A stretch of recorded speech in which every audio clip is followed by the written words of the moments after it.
Ubusobanuro bw'izina Juvenal. Juvenal ni izina rihabwa umwana w'umuhungu. Juvenal ni izina rikomoka mu kilatini bivuye ku ijambo juvenalis, bikaba bisobanura ukiri mutoya cyangwa se ugaragara nk'aho agifite ubutoya.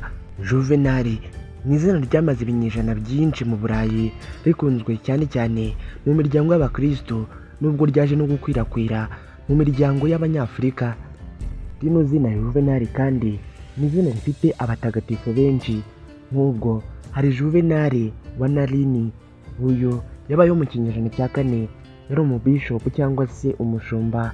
Hari kandi Juvenal w'i Yerusalemu wabayeho mu kinyejana cya 5. Imwe mu mico n'imigirire ikunze kuranga umuntu witwa Juvenal. Juvenal ni umuntu uba ugira igikundiro kandi akagira n'inshuti nyinshi. Juvenal ni umuntu uba wiyemeza cyane kandi utapfa kuvana ku ntego ye. Juvenal ni umuntu uba uzi gukora byinshi kandi azi no guhanga udushya. Juvenal ni umuntu uzi kubahiriza cyane inshingano ashinzwe kandi ni umuntu utajya upfa gucika intege. Juvenal ni umuntu uhora utekereza yuko wenda ejo bizagenda neza nubwo uyu munsi byaba ari bibi. Juvenal ni umuntu uba ari umwizerwa cyane. Juvenal ni umuntu uba ugira imigambi myinshi, akigiramo ubuhanga bwinshi kandi ni n'umuntu w'umunyembaraga.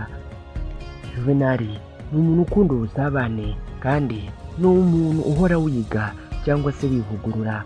Gusa ariko Juvenal ni umuntu ukunda guhimbarwa cyane cyangwa se akaba yakwirara.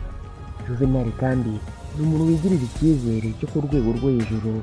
Juvenal ni umuntu ukunda ihangana kandi Juvenal ni umuntu wanga yuko abandi bamunenga.